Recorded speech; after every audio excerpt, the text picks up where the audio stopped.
আসসালামু আলাইকুম। আজকে আমি আপনাদের সামনে তথ্য ও যোগাযোগ প্রযুক্তি বিষয়ে একটি গুরুত্বপূর্ণ প্রশ্ন এবং সেই প্রশ্নের উত্তর নিয়ে আলোচনা করব। আশা করি এটি আপনার ভাইবা প্রস্তুতিতে সহায়ক হবে। তাহলে চলুন শুরু করা যাক। বিগত সালের আইসিটি নিবন্ধন ভাইবা পরীক্ষার একটি গুরুত্বপূর্ণ প্রশ্ন ছিল, বায়োমেট্রিক্স কী? বায়োমেট্রিক্স হল মানুষের শারীরিক বা আচরণগত বৈশিষ্ট্যগুলোর উপর ভিত্তি করে তাদের শনাক্তকরণের একটি প্রযুক্তি। এটি মানুষের অনন্য বৈশিষ্ট্যগুলি ব্যবহার করে তাদের পরিচয় নিশ্চিত করে।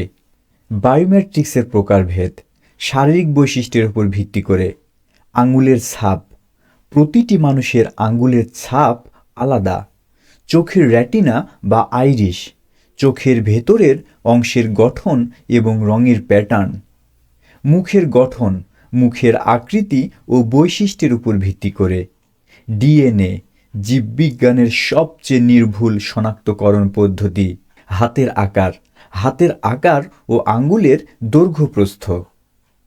আচরণগত বৈশিষ্ট্য: কণ্ঠস্বর শনাক্তকরণ, কথার উচ্চারণ ও স্বরের তীব্রতা। স্বাক্ষর: স্বাক্ষরের ধরন। কিবোর্ড টাইপিং প্যাটার্ন: কিভাবে কেউ কিবোর্ড টাইপ করে তার উপর এই প্যাটার্ন নির্ভর করে। বায়োমেট্রিক্সের ব্যবহার: নিরাপত্তা ও সুরক্ষা। পাসওয়ার্ড বা পিনের আদলে বায়োমেট্রিক্স ব্যবহৃত হয়, যেমন স্মার্টফোন আনলক। সীমান্ত নিয়ন্ত্রণ: ই-পাসপোর্ট এবং বিমানবন্দরে অভিবাসন প্রক্রিয়ায়। ব্যাংকিং ও আর্থিক লেনদেন, ডিজিটাল পেমেন্ট বা লেনদেনে। স্বাস্থ্যসেবা: রোগীদের পরিচয় নিশ্চিত করতে।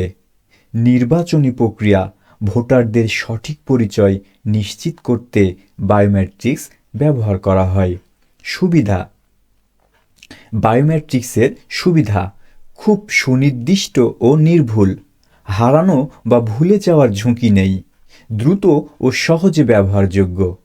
বায়োমেট্রিক্স ব্যবহারের চ্যালেঞ্জ: গোপনীয়তা লঙ্ঘনের ঝুঁকি, প্রযুক্তিগত ত্রুটি বা ভুল শনাক্তকরণ, তথ্য চুরি বা হ্যাকিংয়ের সম্ভাবনা। বায়োমেট্রিক্স প্রযুক্তি বর্তমানে আধুনিক জীবনের গুরুত্বপূর্ণ অংশ হয়ে উঠেছে এবং ভবিষ্যতে এটি আরও উন্নত ও কার্যকর হবে।